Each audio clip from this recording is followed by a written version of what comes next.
ಈಗ ಕರೆಕ್ಟ್. ಈಗ ಇಡೀ ಕರ್ನಾಟಕ ರಾಜ್ಯದಲ್ಲಿ ಡೆಂಗು ಯೂಶ್ವಲಿ ಏನಾಗ್ತಾ ಇತ್ತು ಅಂದರೆ ನಮ್ಮ ಸಿಟಿ ಅಥವಾ ಮೇಜರ್ ಸಿಟಿನಲ್ಲಿ ಜಾಸ್ತಿ ಆಗ್ತಾ ಇತ್ತು. ಈಗ ಏನಾಗಿದೆ ಅಂದರೆ ಎಲ್ಲ ಬೇರೆ ಜಿಲ್ಲೆಗಳಲ್ಲಿಯೂ ಕೂಡ ಸುಮಾರಾಗಿ ಇದನ್ನು ಹರಡ್ಬಿಟ್ಟಿದೆ ಡೆಂಗು.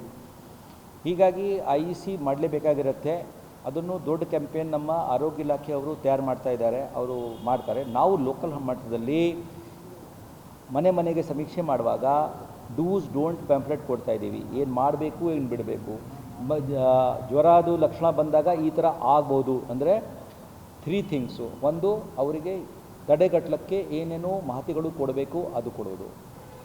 ಎರಡನೇದಾಗಿ ಈ ಡೆಂಗು ಜ್ವರಕ್ಕೆ ಲಕ್ಷಣಗಳು ಏನು, ಸೊ ದಟ್ ಬಂದಾಗ ಅವರು ಅದೇ ಟೈಮಿಂದನೇ ಸ್ವಲ್ಪ, ಯಾಕೆಂದರೆ ಅದು ಸ್ವಲ್ಪ ಜಾಸ್ತಿ ಗಂಭೀರವಾಗಿ ಆಯಿತು ಅಂದರೆ ಪ್ಲೇಟ್ಲೆಟ್ಸ್ ಭಾಳ ಬೇಗ ಕಡಿಮೆ ಆಗ್ತದೆ. ಮೊದಲೇ ಗೊತ್ತಾಗ್ಬಿಟ್ರೆ ದಟ್ 3 ದಿವಸ ಆದಮೇಲೆ ಜ್ವರ ಹೋಗ್ಬಿಡುತ್ತೆ, ಆದರೆ ಪ್ಲೇಟ್ಲೆಟ್ಸ್ ಡೌನ್ ಆಗಲಿಕ್ಕೆ ಸ್ಟಾರ್ಟ್ ಆಗ್ತದೆ. ಹೀಗಾಗಿ ನೀವು ಸ್ವಲ್ಪ ನಿಮ್ಮ ಇದನ್ನು ತೊಗೊಳ್ಬೇಕು ಅಂತ, ಕಾಷನ್ ತೊಗೊಳ್ಬೇಕು ಅಂತ ಹೇಳ್ಬೋದು. ಮೂರನೇದಾಗಿ ಯಾರ್ಯಾರಿಗೆ ಡೆಂಗು ಪಾಸಿಟಿವ್ ಆಗಿದೆ ಅವರಿಗೆ ಏನೇನೋ ಸೌಲಭ್ಯಗಳನ್ನು ಸಿಗಬೇಕಾಗಿದೆ. ಅಂದರೆ ಅವರಿಗೆ ಏನಾದರೂ ಡಾಕ್ಟರ್ದು ಕೊರತೆ ಇದೆಯಾ ಅಥವಾ ಪ್ಲೇಟ್ಲೆಟ್ಸ್ ಕೊರತೆ ಇದೆಯಾ ಇತ್ಯಾದಿ ಇತ್ಯಾದಿ ವಿಚಾರಗಳು. ಈ 3 ಕಡೆಗೆ ನಾವು ಗಮನ ಕೊಟ್ಟು ಮಾಡಿದರೆ we will be able to control it. IEC state ಮಟ್ಟಕ್ಕೆ ಮಾಡಲಿಕ್ಕೇ ಕೂಡ ಒಂದು ಅಭಿಯಾನ, ಅಂದರೆ ಅವರು ಐಕನ್ ಮಾಡಬೇಕು ಅಂತ ಏನು ನೋಡ್ತೀರಿ ಆ ಕಡೆ ಗಮನ ಕೊಡಬೇಕು, ಲೈಕ್ ಎಲೆಕ್ಷನ್ನಲ್ಲಿ ಮಾಡ್ತಾಯಿದ್ರು ಅಂತ. ಈ ಎಲ್ಲ ವಿಚಾರಗಳು ನಾವು ಚರ್ಚೆ ಮಾಡಿದ್ದೀವಿ ಆರೋಗ್ಯ ಇಲಾಖೆಗೆ. ಅವರು ಈ ಕಡೆಗೆ ಗಮನ ಕೊಟ್ಟು ಒಂದು ತಯಾರು ಮಾಡ್ತಾನೇ ಇದ್ದಾರೆ. ಸೊ ನಾವು ಇವತ್ತು ಎಲ್ಲ ರಿವ್ಯೂ ಮಾಡಿದ್ದೇವೆ.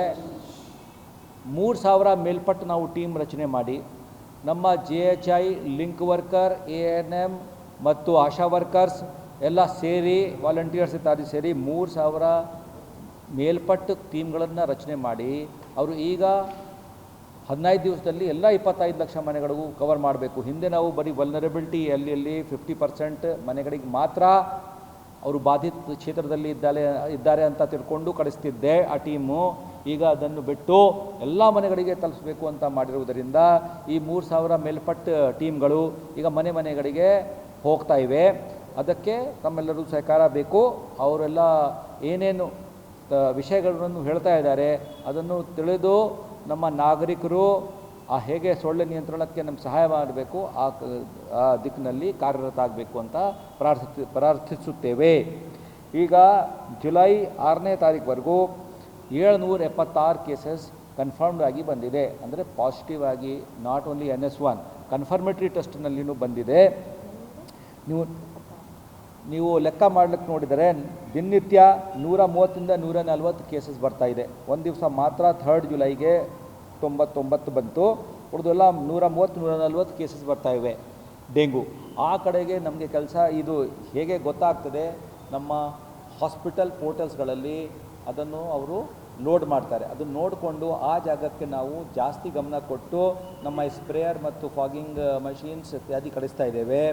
ದಯವಿಟ್ಟು ತಮ್ಮೆಲ್ಲರಿಗೂ ಹೇಳುವುದು ಏನಂದರೆ, ಇದರಲ್ಲಿ ಡೆಂಗೂನಲ್ಲಿ 80-90% ನಿಮ್ಮ ಕೈಗೆ ಇರ್ತಕ್ಕಂಥ ವಿಚಾರ. ಎಲ್ಲಿ ನೀರು ತಮ್ಮ ಮನೆಯಲ್ಲಿ ನಿಂತಿದೆ ಫ್ರೆಶ್ ವಾಟರ್, ಅದನ್ನು ಚೆಲ್ಬಿಟ್ಟು ಒಣಸ್ಬಿಟ್ರೆ ಆಯಿತು. ಸೊ ಹೀಗಾಗಿ ತಾವು ಡೆಂಗು ಕಡೆಗೆ ನಮಗೆ ತಮ್ಮ ಸಹಯೋಗವನ್ನು ನೀಡುತ್ತೀರಿ ಅಂತ ನಾವು ಭಾವಿಸುತ್ತೇವೆ. ಇದುವರೆಗೂ ಆಗಿರುವ ಟೋಟಲ್ ಪ್ರಕರಣಗಳ ಸಂಖ್ಯೆ ಜನವರಿಯಿಂದ ಹಿಡಿದರೆ 3815. ಈಗ ಮಳೆ ಚೆನ್ನಾಗೀಗ ಜುಲೈನಲ್ಲಿ ಬಂದರೆ ಆ ಮಳೆಯಲ್ಲಿನೇ ಎಲ್ಲ ಲಾರ್ವಾ ಮತ್ತು ಮೊಟ್ಟೆಗಳು ಹೋಗ್ಬಿಡುತ್ತವೆ. ಹೀಗಾಗಿ ಅದರಿಂದ ಕೂಡ ನಮಗೆ ಸಹಕಾರ ಆಗ್ಬೋದು. ಬಟ್ ಅದು ಇನ್ನೂ ಮಳೆ ಆ ಪ್ರಮಾಣಕ್ಕೆ ಬಂದಿಲ್ಲ. ಇದಕ್ಕಾಗಿ ಸ್ವಲ್ಪ ಕಷ್ಟ ಇದೆ. ತಾವೆಲ್ಲರೂ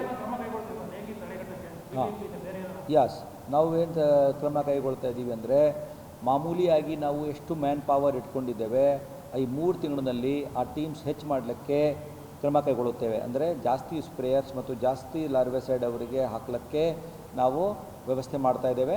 ಈ 3 ಮಂತ್ಸ್ ಜುಲೈ, ಆಗಸ್ಟ್, ಸೆಪ್ಟೆಂಬರ್ ಬೇಕು ಅಂದರೆ ನೋಡಿಕೊಂಡು ಅಕ್ಟೋಬರ್ನೂ ಕೂಡ ಮಾಡ್ಬೋದು. 4 ತಿಂಗಳಕ್ಕೆ ನಮ್ಮ ಮ್ಯಾನ್ ಪವರ್ ಏಜೆನ್ಸಿಯಿಂದ ಡಬಲ್ ಮ್ಯಾನ್ ಪವರ್ ಕೊಡಲಿಕ್ಕೆ ವ್ಯವಸ್ಥೆ ಮಾಡ್ತಾ ಇದ್ದೇವೆ. ಕೆಲವು ಕಡೆಗೆ ಮ್ಯಾನ್ ಪವರ್ ಪ್ರತಿಯೊಂದು ವಾರ್ಡ್ನಲ್ಲಿ 3 ಇದೆ. ಸೊ 6 ಆಗ್ತದೆ ಫಾರ್ 3 ಮಂತ್ಸ್. ಇಂಟು 2. ಯಸ್,